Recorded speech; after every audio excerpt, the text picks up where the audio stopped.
کم آج جب تک اور لوگ جوائن کرتے ہیں ہم لوگ اپنا پچھلی والی کلاس کا ایک چھوٹا سا ریویژن کر لیں کہ ہم نے پچھلے دفعہ کیا سیکھا قرآن میں. اور جیسا کہ آپ جانتے ہیں کہ ہم سورہ مائدہ پڑھ رہے ہیں اور آیت نمبر 40 تک ہم اس کو کر چکے ہیں. تو پچھلی بار جب ہم نے ڈسکشن کیا اس میں ہم نے آیت نمبر 35 سے 40 کو پڑھا تھا. تو بہت سارے اسپیکٹس تھے جو سمجھ میں آئے تھے اسلام کے. جیسے کہ ایک تو یہی بہت امپورٹنٹ چیز سمجھ میں آئی تھی کہ نان وائلنس کو اسلام کتنا پروموٹ کرتا ہے کہ مار پٹائی، لڑائی جھگڑا، یہ سب چیزیں، کسی کا قتل کر دینا، اس چیز کو بالکل ڈسکریج کیا گیا تھا. اور یہ کہا گیا تھا کہ اگر کسی نے ایک انسان کی جان لی، کسی کا نقصان کیا، تو اس نے سمجھ لو سارے ہی انسانوں کی جان لے لی. اتنا بڑا گناہ تھا ہے وہ اللہ کے نظر میں. اور کسی نے اگر کسی ایک کو بچایا تو اس نے تمام انسانوں کو بچا لیا. اس کو اتنا زیادہ اللہ تعالیٰ پسند کرتا ہے. تو اس سے یہ سمجھ میں آ رہا تھا کہ انسان کی جان کی بڑی حرمت ہے اللہ کے نزدیک. اور اللہ تعالیٰ انکریج کرتا ہے ہمیں آپس میں پیس کے ساتھ، محبت کے ساتھ رہنے کے لیے، ایک دوسرے کی حفاظت کرنے کے لیے، نہ کہ ایک دوسرے کی جان لینے کے لیے، ایک دوسرے کا نقصان کرنے کے لیے. تو اللہ کی نظر میں یہ اتنا بڑا گناہ ہے کہ اس کے لیے ایک انسان کی جان لینا بھی اتنا ہی قابل سزا ہے جتنا کہ سب انسانوں کی. ایسا سوچ کے مجھے یہ لگا جیسے کہ کوئی ایک مالی ہوتا ہے، اس نے پھول کھلائے ہیں اپنے بگیا میں، اور اگر کوئی بھی انسان ایک بھی پھول کو توڑتا ہے تو وہ اس کے لیے اتنا ہی برا ہوتا ہے جیسے کہ سارے بگیا کو توڑ دیا. کتنا برا لگنے لگتا ہے اس کو. تو مجھے اسی طرح سے اللہ کی محبت بھی نظر آئی اس میں، اور اللہ کی رحمت نظر آئی کہ وہ سب تمام بندوں سے کس طرح سے محبت کرتا ہے اور کتنا قیمتی سمجھتا ہے ہم سب کو، کہ وہ چاہتا ہے کہ ہم سب ایک دوسرے کے ساتھ سیف رہیں اور محبت سے رہیں اور پیس کے ساتھ رہیں. لیکن یہ سب کچھ پڑھ کے ہم نے پھر یہ بھی انٹروسپیکٹ کیا تھا کہ ہم مسلمان جو اپنے آپ کو اسلام پہ کہتے ہیں، ہم لوگوں نے اسلام کی امیج کیا بنا دی.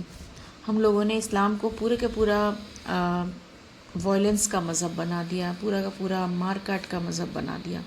لوگوں کی نظر میں اسلام کی یہی امیج ہے، چاہے ہم کچھ بھی کہیں، لیکن وہ اس بات پہ ہی سمجھتے ہیں جو ہم پریکٹس کرتے ہیں وہ مسلمان جیسا کریں گے، وہ اسی چیز کو دیکھتے ہیں. تو ہمیں اپنی پریکٹس کو بدلنا ہوگا، ہمیں اپنے اندر تبدیلی لانی ہوگی، ہمیں قرآن کے مطابق چلنا پڑے گا، تبھی ہم صحیح امیج پیش کر پائیں گے اسلام کی. دوسرا، ہمیں یہ بھی سمجھنا چاہیے کہ زندگی جو ہے وہ اللہ کی دی ہوئی ہے. کسی کو بھی کسی بے قصور کی زندگی کو لینا، وہ اللہ کی دی ہوئی زندگی ہے. تو ہم انسان کو کوئی حق نہیں کسی طرح سے بھی کہ وہ کسی کی زندگی کو لے. تو یہ بات بھی ہمیں بہت زیادہ سوچنی چاہیے کہ کیسے ہمارے علماء ہی لوگوں کو بھڑکا رہے ہیں، ہمیں سکھا رہے ہیں اس راستے پہ چلنے کے لیے. تو ہمیں اپنا جو راستہ ہے وہ قرآن کے ذریعے ڈھونڈ کے چلنا ہے کہ قرآن ہم سے کیا کہہ رہا ہے. اور اس کے علاوہ ہم نے پچھلی کلاس میں یہ بھی پڑھا تھا کہ اللہ تعالیٰ کے نزدیک کامیابی کیا ہے. اللہ نے ہمیں بتایا مسلمانوں کو، یہ مطلب جو ایمان لاتے ہیں ان کو یہ گول دیا کہ آپ اپنی نفس سے جہاد کریں، اپنے ڈیزائر سے، اپنی خواہشوں سے جہاد کریں. جو آپ کا دل آپ کا ڈیزائر کر رہا ہے نا، جو اس کو نہ مان کر جو خدا چاہتا ہے اس پہ چلیں. تو یہ ایک جہاد ہوگا، اور اس جہاد کو کرتے ہوئے آپ دھیرے دھیرے اللہ کے قریب پہنچ جائیں گے. یعنی کہ جب ہم اپنی روح کو غذا دیں گے، ہم وہ کام کریں گے جو اللہ چاہتا ہے، تو ہماری روح خوش ہوتی ہے. اور جب اپنی روح کو خوش کرتے ہیں، اسے غذا ملتی ہے، تو دھیرے دھیرے وہ روح اتنی زیادہ اس کے اندر ڈیولپمنٹ ہوتا ہے کہ وہ جنت میں جانے کے قابل ہو جاتی ہے، جنتی روح بن جاتی ہے. اور وہ فرشتوں کے قربت میں رہنے لگتی ہے، وہ اللہ کی قربت میں رہنے لگتی ہے، اللہ سے نزدیکی بڑھ جاتی ہے ایسے میں ہماری. اور ہمیں فیل ہونے لگتا ہے کہ اللہ ہماری مدد کر رہا ہے. اس ہر واقعے کے پیچھے ہمیں اللہ کی موجودگی کا احساس ہونے لگتا ہے. تو یہ ایک انسان کے لیے سب سے بڑی کامیابی ہے دنیا میں رہتے ہوئے، کہ وہ اللہ کی قربت محسوس کرنے لگے. یہ پچھلی آیت میں ہم نے پڑھا تھا کہ اللہ کی قربت کو حاصل کرنے کے لیے جد و جہد کرو. اور وہ جد و جہد یا جہاد کیا ہے؟ اپنی خواہشوں سے لڑنا، اپنی خواہشوں کو مینیج کرنا، کہ ہم خدا کی بات کو اوپر رکھ کر زندگی گزاریں. تو ہمیں خدا کی پرسپیکٹیو سمجھ میں آئی تھی، خدا کا نظریہ سمجھ میں آیا تھا جو قرآن ہمیں دکھا رہا ہے کہ کامیابی کیا ہے۔ اور اب تک ہم کیا سوچ رہے تھے، کامیابی یہ ہے کہ ہمارے پاس گاڑی بنگلہ ہو، ہم بہت بڑے گھر کے مالک بن جائیں، ہمارے پاس کئی سارے ہمارا بینک بیلنس بہت بڑھ جائے۔ ہم جس نظر سے دیکھتے ہیں کامیابی وہ یہی ہے، لیکن اللہ تعالیٰ ہمیں کیا دکھا رہے ہیں وہ ہمیں سمجھنا ہے۔ تو یہ قرآن بار بار ہمیں جھنجھوڑ کے واپس لے کے آتا ہے جو اللہ کی مرضی ہے اس پر۔ تو یہ اس لیے بہت ہی امپورٹنٹ ہم اپنے آپ کو چینج کریں، ہمارے لیے بہت امپورٹنٹ ہے کہ ہم قرآن کو پڑھیں اور چیک کریں کہ ہم کیا سوچتے ہیں اور قرآن کیا کہتا ہے۔ یہ طریقہ ہونا چاہیے پڑھنے کا، اور پھر اپنی سوچ کو پیچھے کریں اور قرآن کی سوچ کو مانیں۔ تو اور جس نے بھی اس طرح سے قرآن کی سوچ کو مانا، خدا کے طریقے پر چلا، اپنی مرضی پہ نہیں چلا، تو وہی اللہ کا نیک بندہ ہے، وہی جنت میں جانے کے قابل ہے۔ اور جو ایسا نہیں کرے گا تو ایک طرح سے وہ اللہ کا انکار کر رہا ہے، وہ اللہ کو نہیں ماننا چاہ رہا۔ اللہ کا انکار کون کرتا ہے؟ جو کافر ہوتا ہے۔ تو اگر ہم اپنے آپ کو کافر سمجھتے ہیں، اگر ہم اس طرح کا کام کر رہے ہیں تو ہم کافر ہیں۔ تو ہمیں پتہ ہے کہ وہ کتنی بڑی سزا ہے اللہ کے نزدیک، جو اللہ کا انکار کرتے ہیں، اللہ کی بات نہیں مانتے۔ تو ہم تو یہ سمجھتے ہیں کہ کافر وہ ہے جو کہ مسلمان نہیں ہے، حالانکہ ہماری سوچ بالکل غلط ہے۔ یہ قرآن ہمیں بتا رہا ہے کہ کافر وہ ہے جو کہ سب کچھ جان لینے کے بعد، اللہ تعالیٰ کی کتاب پڑھ لینے کے بعد، جب اسے پیغام مل گیا اس کو سمجھ لینے کے بعد بھی وہ اس کو نہیں مانے، وہ اس پر نہیں عمل کرے، وہ کافر ہے۔ تو آج کی ڈیٹ میں اگر دیکھا جائے تو ہم مسلمان ہی کفر کر رہے ہیں۔ ہم مسلمان سب کچھ جان گئے، کتاب پڑھ رہے ہیں، لیکن ہم اس کو سمجھتے نہیں ہیں، اس وجہ سے ہم اس کے خلاف چلنے لگتے ہیں۔ تو ہم کتاب کے خلاف چل رہے ہیں، اللہ کے خلاف چل رہے ہیں، تو ہم کفر کرنے لگ جا رہے ہیں۔ تو یہ اس سے ہمیں بہت زیادہ ڈرنا چاہیے، کیونکہ اس کی سزا پھر کم نہیں ہو پائے گی۔ اب ہم نے پچھلی بار یہ پڑھا تھا کہ اللہ تعالیٰ جب کسی کے لیے سزا کا فیصلہ کر لے تو پھر اسے کوئی معاف نہیں کروا سکتا، اس کی کہیں سے بھی سزا کم نہیں ہو سکتی، کوئی سفارش نہیں کر سکتا، کسی اور کو پاور ہی نہیں ہے، ساری پاور ہی اللہ کی ہے۔ یہ پڑھا تھا ہم نے پچھلی بار، کیونکہ اللہ تعالیٰ نے فرمایا کہ کیا تم نہیں جانتے کہ اللہ زمین اور آسمان کی سلطنت کا مالک ہے؟ تو اس کو پڑھ کے ایک دم کپ کپی آنی چاہیے ہمیں کہ ہم اس مالک کے سامنے کیسے بغاوت کرنے کی سوچتے ہیں، کیسے ہم اپنی مرضی چلانے کی سوچتے ہیں۔ وہ جسے چاہے سزا دے اور جسے چاہے معاف کر دے، اور اللہ ہر چیز پر قادر ہے۔ تو یہ بات ہمیں بار بار یاد رکھنی چاہیے کہ وہ چاہے تو انسان کی توبہ کو قبول بھی کر لے اور اسے چھٹکارا دے دے اس سزا سے، اور چاہے تو وہ آخرت میں اس کو سزا بھی دے دے، کیونکہ وہ بادشاہ ہے، اسی کا حکم چلتا ہے۔ تو ہمیں یہ بات پچھلی بار اچھے سے ہم نے سمجھی تھی، اور ہماری بہت ساری سوچ اس میں ٹوٹی تھی کہ ہم نے اپنی سوچ کو کہاں کہاں پہ بدلنا ہے قرآن کے حساب سے۔ ہمیں ایک تو پہلی بات، ہمیں دنیا کی کامیابی کو کامیابی نہیں سمجھنا۔ دوسری بات ہم نے یہ سمجھی کہ کہ اسلام صرف اور صرف امن کا اور محبت کا پیغام دیتا ہے، اس میں کوئی لڑائی جھگڑا، کوئی وائلنس کا پیغام نہیں ہے۔ تیسری بات ہم نے یہ سمجھی تھی کہ اللہ تعالیٰ کے علاوہ جو بھی ہم سمجھتے ہیں کہ ہمیں بچا لے گا، تو ہمارے لیے وہ بات تباہی کی بات ہے۔ ہم اگر یہ سوچتے ہیں کہ ہمیں کسی بھی طرح جنت میں پہنچا دیا جائے گا تو یہ غلط بات ہے، ہماری غلط سوچ ہے۔ اس طرح سے ہم اگر سوچیں گے تو پھر ہم کبھی بھی اپنے آپ کو صحیح راستے پہ نہیں لا سکیں گے۔ اور چوتھی بات ہم نے جو سمجھی تھی وہ یہ تھا کہ اصلی میں کفر کیا ہے، کافر کیا ہے، یہ چیز ہمارے سمجھ میں آئی تھی۔ تو آج جو ہم اگلی آیت شروع کریں گے، آیت نمبر 41 سے انشاءاللہ 43 تک ہم اس کو پڑھتے ہیں۔ تو اس کا جو ترجمہ ہے میں بھی وہ پڑھتی ہوں۔ بسم اللہ الرحمن الرحیم۔ اے پیغمبر، تمہیں وہ لوگ رنج میں نہ ڈالیں جو کفر کی راہ میں بڑی تیزی دکھا رہے ہیں، چاہے وہ ان میں سے ہوں جو اپنے منہ سے کہتے ہیں کہ ہم ایمان لائے، حالانکہ ان کے دل ایمان نہیں لائے، یا ان میں سے ہوں جو یہودی ہیں، جھوٹ کے بڑے سننے والے دوسرے لوگوں کی خاطر جو تمہارے پاس نہیں آئے۔ وہ کلام کو اس کے مقام سے ہٹا دیتے ہیں۔ وہ لوگوں سے کہتے ہیں کہ اگر تمہیں یہ حکم ملے تو قبول کر لینا، اور اگر یہ حکم نہ ملے تو اس سے بچ کر رہنا، اور جسے اللہ فتنے میں ڈالنا چاہے تو تم اللہ کے مقابل اس کے معاملے میں کچھ نہیں کر سکتے۔ یہی وہ لوگ ہیں کہ اللہ نے نہ چاہا کہ ان کے دلوں کو پاک کرے۔ ان کے لیے دنیا میں رسوائی ہے اور آخرت میں ان کے لیے بڑا عذاب ہے۔ تو پیغمبر صلی اللہ علیہ وسلم سے کہا جا رہا ہے، ان کو حوصلہ دلایا جا رہا ہے۔ اس سے پہلے تو یہ بات ہوئی کہ جو لوگ پیغمبر کو نہیں مانیں گے ان کو سزا دی جائے گی۔ اب پیغمبر صلی اللہ علیہ وسلم کو بھی حوصلہ دلایا جا رہا ہے، ان کو موٹیویٹ کیا جا رہا ہے کہ جو تم اللہ کا کام کر رہے ہو، جو آپ صلی اللہ علیہ وسلم پیغام انسانوں کو پہنچا رہے تھے اللہ کا، تو اس میں جو بھی لوگ مخالفت کرتے ہیں، جو تمہارے ساتھ برا کرنا چاہتے ہیں، تمہارے خلاف ہو رہے ہیں، جو بات نہیں سننا چاہتے، چاہے وہ اپنے آپ کو مسلمان بھی کہتے ہوں، ایسے بھی کچھ لوگ تھے جو اپنے آپ کو مسلمان کہتے تھے لیکن تب بھی وہ پیغمبر صلی اللہ علیہ وسلم کے خلاف تھے، اور کچھ لوگ تھے جو یہودی تھے، وہ بھی خلاف تھے۔ مدینہ میں یہی دو طرح کے لوگ تھے، اور آپ کو پتہ ہی ہے کہ سورہ مائدہ جب نازل ہوئی تو مکہ میں فتح ہو چکی تھی، تو اب وہ قریش رہے نہیں تھے جو خلاف تھے، اب صرف یہی دو لوگ تھے جو خلاف تھے، ایک تو منافقین اور ایک یہودی۔ تو یہ ان دونوں کے بارے میں کہا جا رہا ہے کہ ان کی وجہ سے آپ سٹریس نہ لیں، جو بھی یہ لوگ کر رہے ہیں، آپ کو اس بات کی اس سے بے ہمت ہونے کی بالکل ضرورت نہیں ہے۔ ایسے لوگوں کی جو ایکٹیویٹیز ہیں، ان کی جو سرگرمیاں ہیں، وہ اصلیت میں آپ کے خلاف نہیں ہیں، وہ اللہ تعالیٰ کے ہی خلاف ہیں، وہ خدا کے ہی خلاف کام کر رہے ہیں، کیونکہ وہ خدا کی میسج کوئی تو اپوز کر رہے ہیں، تو اس لیے وہ خدا کے ہی دشمن ہیں، اس لیے وہ کبھی بھی کامیاب نہیں ہو سکتے۔ ظاہر سی بات ہے، جو خدا سے دشمنی کرے گا وہ کیسے کامیاب ہو جائے گا۔ تو اللہ تعالیٰ نے کہا کہ یہ آپ اس میں بالکل سٹریس نہ لیں، یہ اللہ کے خلاف لوگ ہیں اور اس کو اللہ تعالیٰ خود دیکھیں گے، ہے نا۔ اس کے بعد پھر یہ بھی کہا کہ وہ جھوٹ کے بڑے بولنے والے ہیں، سننے والے دوسرے لوگوں کے خاطر جو تمہارے پاس نہیں آئے، یعنی کہ وہ جھوٹ بولنا پسند کرتے ہیں، بہت زیادہ جھوٹ بولنا اور جھوٹ سننا چاہتے ہیں۔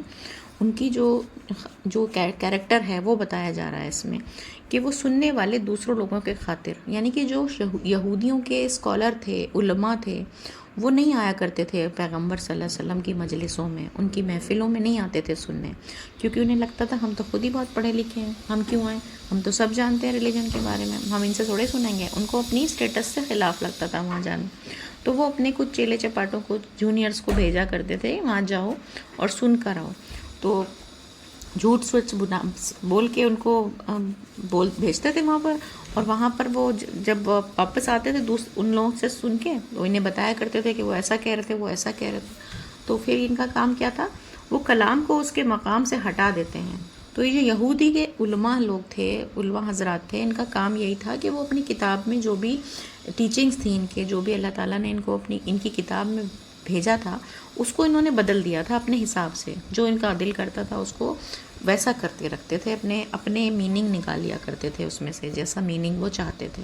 تو وہ کلام کو اپنے مقام سے ہٹا دیتے ہیں، اور وہ لوگوں سے کہتے ہیں کہ اگر تمہیں یہ حکم ملے تو قبول کر لینا، اگر یہ حکم نہ ملے تو اس سے بچ کر رہنا۔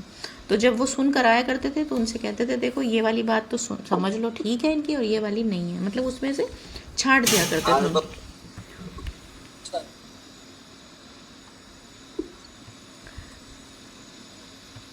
ایک منٹ، مائک بند کر لیجئے۔ تو وہ کیا کہتے ہیں، میں کیا بتا رہی تھی، سوری، ہاں، کہ وہ جھوٹ کے بڑے سننے والے تھے اور دوسرے لوگوں کے لیے سن کر آیا کرتے تھے اور ساری باتوں کو وہاں بتاتے تھے، تو اس میں سے وہ چھان کے بتاتے تھے کہ یہ بات ٹھیک ہے اور یہ بات ٹھیک نہیں ہے۔ اس طرح سے یہ لوگ مخالفت کرتے تھے، اتنے حد تک چڑھتے تھے، مطلب یہ پیغمبر صلی اللہ علیہ وسلم کی دعوت سے۔ اور جسے اللہ فتنے میں ڈالنا چاہے تو تم اللہ کے مقابل ان کے معاملے میں کچھ نہیں کر سکتے، یعنی کہ ایک طرح سے وہ خود ہی فتنے میں پڑے ہوئے تھے، انہیں سمجھ نہیں آ رہا تھا، وہ سوچ رہے تھے کہ ہم تو رسول اللہ کے خلاف کام کر رہے ہیں، لیکن وہ اصل میں اپنا ہی دشمنی کر رہے تھے، اپنے آپ ہی ان کو صحیح بات وہاں جا کر بھی سمجھ نہیں آ رہی تھی، اور وہ اپنے آپ بھی گمراہی میں ہی رہنے والے تھے، اپنے آپ کے لیے دوزخ کما رہے تھے، اور انہیں لگ رہا تھا کہ ہم بہت اچھا کام کر رہے ہیں، اپنے علماؤں کو خوش کر رہے ہیں، ان کو خبر دے رہے ہیں، اور ان کے علماء بھی اس بات سے بہت خوش ہوتے تھے کہ وہ اللہ کا کام کر رہے ہیں۔ تو ان کو بھی یہ اللہ نے فتنے میں ڈالا ہوا تھا، فتنہ مطلب ٹیسٹ، ایک طرح کا اللہ نے ان کو ایک ٹیسٹ ڈال دیا، اور جب اللہ تعالیٰ کسی کو اس طرح سے ٹیسٹ میں ڈالے تو کوئی اس کے لیے کچھ نہیں کر سکتا۔ یہی وہ لوگ ہیں کہ اللہ نے نہ چاہا کہ ان کے دلوں کو پاک کرے، ان کے لیے دنیا میں رسوائی ہے اور آخرت میں ان کے لیے بڑا عذاب ہے۔ تو اللہ تعالیٰ چاہتا ہی نہیں تھا کہ ان کو توفیق ملے، اس سے پہلے بھی ہم یہ بات پڑھ چکے ہیں کہ یہودیوں کے کچھ کیریکٹرز ہمیں بتائے گئے تھے کہ وہ اپنی کتاب کو، اپنی ٹیچنگز کو بدل لیا کرتے تھے، جیسا انہیں چاہیے ہوتا تھا ویسی بنا لیا کرتے تھے. اس لیے اللہ تعالیٰ نے ان کے اوپر سے اپنی توفیق ہٹا لی. توفیق مطلب جب اللہ کی انسپریشن، اللہ کی مدد، کہ انہیں ان کے دل میں سچی بات پہنچے، ان کے دل میں سچی بات پہنچے، یہ بات اللہ تعالیٰ ان کو ہیلپ کر ہی نہیں رہا تھا. تو یہی اللہ تعالیٰ کہہ رہے ہیں کہ تم ان کی وجہ سے اسٹریس نہ لو، کیونکہ یہ جو ہیں کچھ بگاڑ نہیں پائیں گے، اور یہ جو ان کا جو بھی ایکشن ہوگا وہ بہت ہی ان کی وجہ سے وہ خود ہی گمراہی میں پڑتے چلے جائیں گے، تو اس کا تم پر کوئی افیکٹ نہیں پڑنے والا. پھر اس کے بعد اگلی آیت میں اللہ تعالیٰ فرماتے ہیں وہ جھوٹ کے بڑے سننے والے ہیں، حرام کے بڑے کھانے والے ہیں. اگر وہ تمہارے پاس آئیں تو چاہے ان کے درمیان فیصلہ کرو یا انہیں ٹال دو. تو اس زمانے میں مدینہ میں ایک طرح سے 2 کورٹ چلا کرتی تھی. مکہ مدینہ میں 2 کورٹ چلا کرتی تھی. ایک کورٹ میں تو رسول اللہ صلی اللہ علیہ وسلم جو ہیں وہ بیٹھتے تھے، وہ فیصلے کیا کرتے تھے، اور دوسری کورٹ تھی یہودیوں کی، وہ اپنے فیصلے کرتے تھے اپنی کتاب کے مطابق. تو وہ اس وقت پہ وہ کیا کرنے لگے، کچھ اپنے مطلب کا فیصلہ کروانا ہوتا تھا. جیسے ان کے بکس میں بہت ہی ڈیفیکلٹ کچھ انہوں نے وہ کر رکھے تھے، پنشمنٹس بنائی ہوئی تھی. تو اگر انہیں چاہیے ہوتا تھا کہ کچھ ایزی سا فیصلہ ہو جائے، کئی بار وہ چاہتے تھے ہمارے مطلب کا فیصلہ ہو جائے، تو وہ ادھر آ جاتے تھے رسول اللہ صلی اللہ علیہ وسلم کی کورٹ میں اپنا کیس لے کے. کوئی بھی پرابلم ہوتی تھی کہ ایسے ایسے ہے. تو اس کے بارے میں یہاں پہ بتایا جا رہا ہے کہ وہ جھوٹ کے بڑے سننے والے ہیں، حرام کے بڑے کھانے والے ہیں. اگر وہ تمہارے پاس آئیں تو چاہے ان کے درمیان فیصلہ کرو یا انہیں ٹال دو. تو اللہ تعالیٰ نے ان کو، آپ صلی اللہ علیہ وسلم کو پرمیشن دی کہ چاہو تو ان کا فیصلہ کر سکتے ہو اور چاہو تو انہیں ٹال بھی سکتے ہو، چھوڑ دو کہ نہیں ہم نہیں کریں گے تمہارا. اگر تم انہیں ٹال دو گے تو وہ تمہارا کچھ نہیں بگاڑ سکتے، اور اگر تم فیصلہ کرو تو ان کے درمیان انصاف کے مطابق فیصلہ کرو. مطلب یہ نہ ہو کہ تم فیصلہ ایسے ہی کر دو، پھر اگر کر رہے ہو تو پھر اس کو پورے انصاف کے ساتھ کرو. اللہ انصاف کرنے والوں کو پسند کرتا ہے. تو اللہ تعالیٰ نہیں چاہتا کہ آپ کسی کے ساتھ بھی، برے سے برے کے ساتھ بھی آپ نا انصافی کریں. کرنا پھر انصاف سے ہی ہے. اور وہ کیسے تمہیں حکم بناتے ہیں، حکم مطلب حاکم، راجہ ٹائپ، جو کہ فیصلہ کرنے والا ہوتا ہے.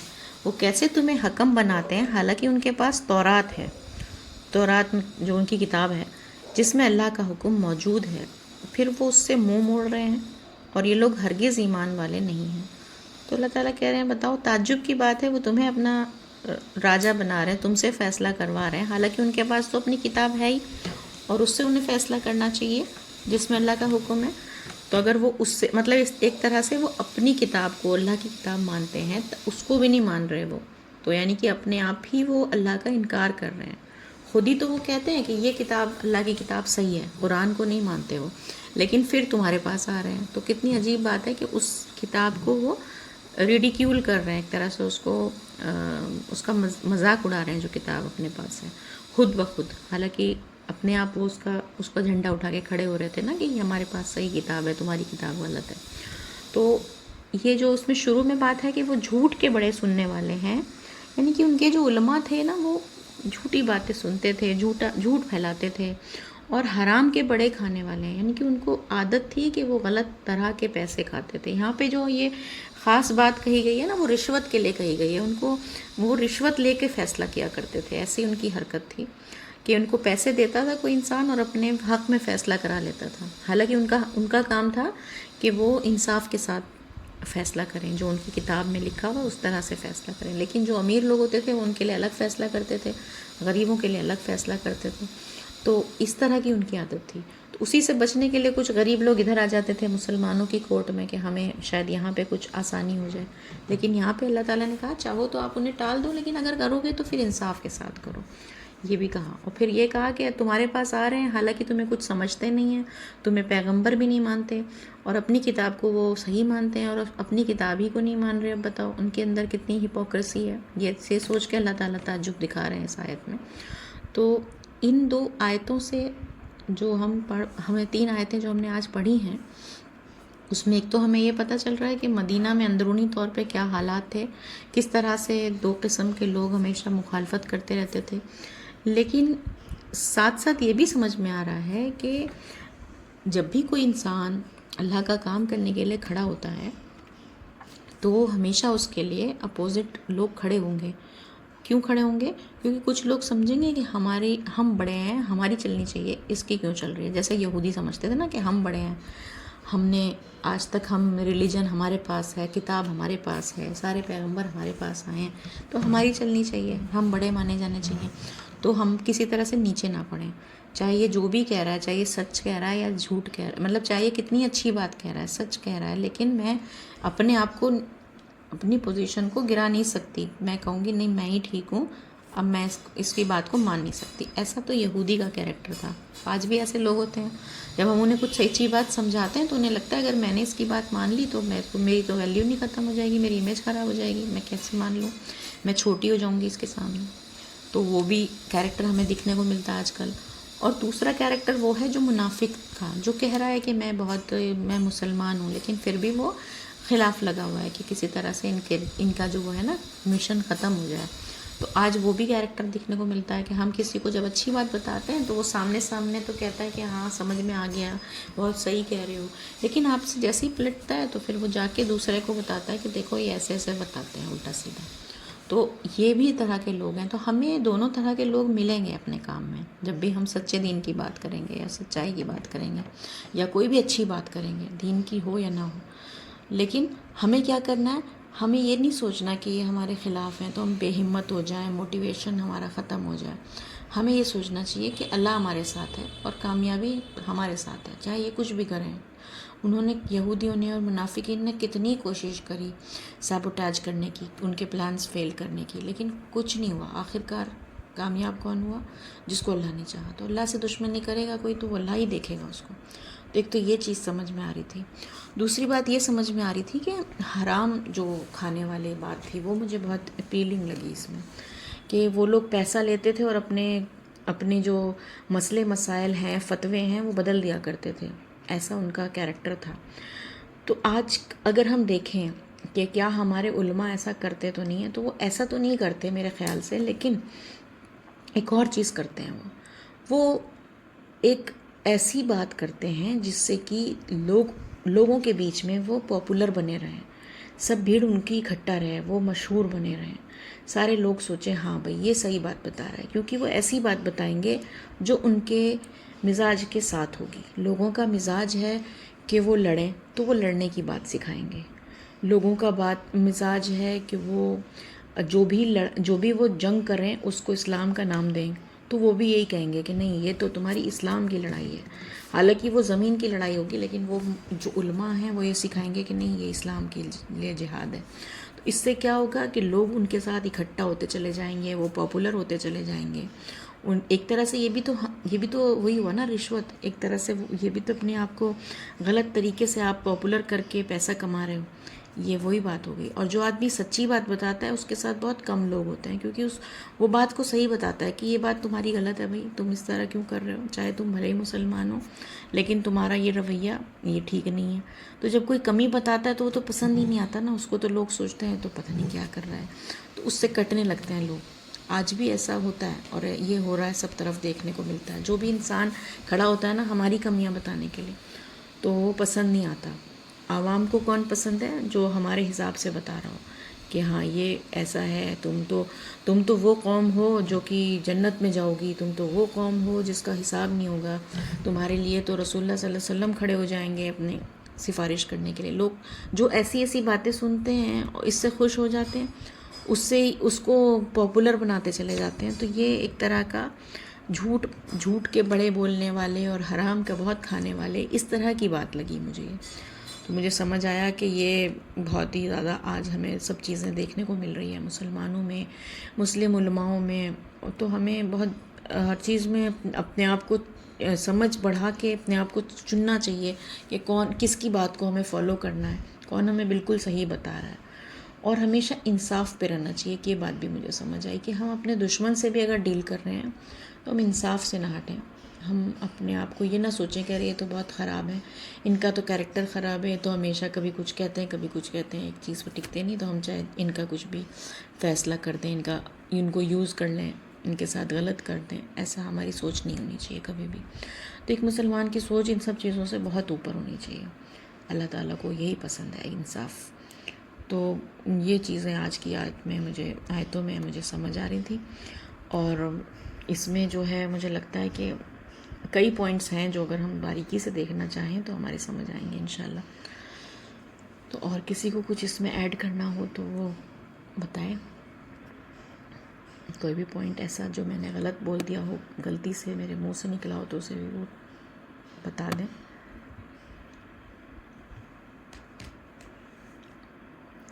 اچھا، تو میں جو ہوں ابھی مجھے لگتا ہے کہ آج کی آیتیں تو ہماری کافی چھوٹی تھیں، تو ہم اس کو سم اپ کر لیتے ہیں، دعا کر لیتے ہیں اور ختم کرتے ہیں۔ اور ہم اپنی جو بھی ہم قرآن پڑھیں اس میں یا جو بھی ہم عمل کریں اس میں ہم یہی دیکھیں کہ ہم اپنی روح کو کتنا نرش کر رہے ہیں، اپنی روح کو کتنا غذا دے رہے ہیں، کہ اس کو کتنا اونچا بنا رہے ہیں کہ وہ خدا تک پہنچ پا رہی ہے کہ نہیں، وہ جنت کے قابل ہو پا رہی ہے کہ نہیں، یہ ہمیں بار بار دیکھنا ہے۔ تو جو بھی آیتیں ہم پڑھتے ہیں وہ صرف ہمارے نالج کے لیے نہیں ہمیں پڑھنی ہے، ہمیں اس سے صرف انفارمیشن نہیں لینی ہے، ہمیں اپنے آپ کو بدلنا ہے، علم حاصل کر کے اپنے آپ کو چینج کرنا ہے۔ بار بار میں اس بات پہ فوکس کرتی ہوں، اور ہمیں یہ پورا جو 6 دن ملتے ہیں اس میں ہمیں چاہیے کہ ہم ان آیتوں کو خود سے پھر سے پڑھیں، اچھے سے پھر سمجھیں، اور پھر بھی اگر کوئی سوال بنے یا کچھ بھی بات آپ کے اپنے دماغ میں بھی آئے تو اس کو پھر سے گروپ میں ڈسکس کیا جائے۔ اس طرح سے ہی ہم بہت اچھا فائدہ لے سکیں گے قرآن سے انشاءاللہ۔ یہ ہمارے لیے اللہ کی کتاب ہے، اور کتنی بڑی بات ہے کہ ہم سب کے پاس اللہ کی کتاب ہے، تو ہمیں اس کو بہت زیادہ استعمال کرنا چاہیے، بہت زیادہ اس کو پڑھ کے، جس طرح سے ہم سوشل میڈیا دیکھتے ہیں اسی طرح سے ہم اللہ کی کتاب کو اگر دیکھنے لگیں تو ہمیں کتنا زیادہ ہم خدا کے قریب پہنچ پائیں گے، کتنا فائدہ ہمیں ملے گا۔ یہ بات میں کہنا چاہتی ہوں۔ پلیز اس ہفتے ہم لوگ یہی کریں، قرآن پہ غور کریں، قرآن کو ضرور پڑھیں، خاص کر یہ آیتیں پڑھ لیں جو ہم نے اس بار ڈسکس کری، تو اور اچھا لرننگ کچھ نئی سمجھ میں آئے گی۔ ایسا ضروری نہیں کہ جو میں کہہ رہی ہوں وہی سمجھ میں آئے، کچھ الگ بھی بات آ سکتی ہے، نئی باتیں نکل کے آ سکتی ہیں۔ پلیز آپ اس پہ ضرور توجہ دیجیے گا۔ اب دعا کر لیتے ہیں۔ الحمدللہ رب العالمین الرحمن الرحیم مالک یوم الدین ایاک نعبد و ایاک نستعین اہدنا الصراط المستقیم صراط الذین انعمت علیہم غیر المغضوب علیہم ولا الضالین آمین۔ یا اللہ، ساری تعریف، ساری بڑائی صرف تیرے لیے ہے۔ اے خدا، تو زمین اور آسمان کی ساری سلطنت کا مالک ہے، تیرا ہی حکم ہر جگہ چلتا ہے۔ ہر خیر کے لیے ہمیں تیری ضرورت ہے، ہمیں کچھ بھی حاصل نہیں ہو سکتا جب تک کہ تو ہمیں نہ دے، اور آخرت میں بھی اللہ تعالیٰ اگر تو ہمارے لیے معافی کا انتظام نہ کرے، اگر تو ہمیں معاف نہ کرے تو ہم کسی حال میں بھی جنت میں نہیں جا سکتے۔ یا اللہ، ہم صرف اور صرف تیری رحمت کے بھروسے ہیں، تو ہمیں اپنی رحمت سے جنت میں داخل کر دے۔ یا اللہ، تو ہمارے ساتھ یہ خاص طور سے انتظام کر جو کسی کے ساتھ نہ کیا ہو، کہ ہم سب کو تو جنت میں ڈال دے، بنا اس کے لائق بنے، بنا کچھ ایسا کرے جو جیسا کہ پیغمبروں نے کیا تھا، جیسا کہ صحابیوں نے کیا تھا۔ ہم تو ایسا کوئی بھی عمل نہیں کر پاتے اللہ تعالیٰ جیسے وہ لوگ تھے۔ اللہ، ہمیں ہمارے چھوٹے چھوٹے عمل کا خوب زیادہ اجر دے۔ یا اللہ، تو چاہتا ہے کہ ہم انسان آپس میں خوشی سے، امن سے، محبت کے ساتھ رہیں۔ یا اللہ، تو کسی طرح سے بھی ہمیں آپس میں لڑنے کے لیے چاہتا نہیں کہ ہم آپس میں لڑیں، یا ہم آپس میں ایک دوسرے کے خلاف کوئی کام کریں، ایک دوسرے کا نقصان پہنچائیں۔ یا خدا، تو جب اتنا مہربان ہے تو کیسے چاہے گا کہ ہمارا نقصان ہو آخرت میں؟ یا اللہ، تو ہماری مدد ہی کرے گا، تو ہمیں ہر طرح سے چاہے گا کہ ہم جنت میں بھاگے بھاگے دوڑے دوڑے پہنچ جائیں۔ اللہ، تو ہماری مدد کر، تو ہمارا ہاتھ پکڑ لے اور ہمیں بار بار شیطان سے دور کرتا رہے۔ یا اللہ، ہمیں جس طرح سے وسوسے شیطان ڈالتا ہے اسی طرح سے تو ہمیں پکڑ پکڑ کے کھینچ کے واپس سیدھے راستے پہ لاتا رہے۔ یا اللہ، ہم پوری طرح سے بے بس ہیں، ہم پوری طرح کمزور ہیں، ہم پوری طرح سے اپنی عقلوں کو کھو چکے ہیں، بار بار دنیاوی ڈیزائرز کے پیچھے بھاگنے لگتے ہیں۔ یا اللہ، ہم اپنے روح کو بھوکا رکھتے ہیں، ہم اس کو غذا نہیں دیتے۔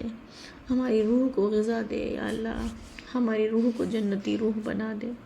یا خدا تو ہمیں اس طرح کے کردار سے بچا جیسے کردار منافقین کے ہوتے ہیں، جو اپنے آپ کو مسلمان کہتے ہیں لیکن آخر میں پیغمبروں کی اور اللہ تعالیٰ تیری مخالفت کرتے ہیں، جو اپنی مرضی سے زندگی جینا چاہتے ہیں اور تیری مرضی پر چلنا نہیں چاہتے۔ یا اللہ ہمیں ایسے لوگوں میں نہیں شامل کر، یا اللہ ہمیں بچا ہر طرح کے شیطانوں سے۔ یا اللہ تو ہمیں قبول کر لے، ہمارے گناہوں کو معاف کر دے۔ ربنا آتنا فی الدنیا حسنہ وفی الآخرۃ حسنہ وقنا عذاب النار۔ آمین۔ جزاک اللہ۔ انشاءاللہ اگلے ہفتے پھر اس سیشن کو کنٹینیو کریں گے۔ آپ سبھی لوگوں کو اللہ تعالیٰ خوب اجر دے۔ جزاک اللہ۔ آمین۔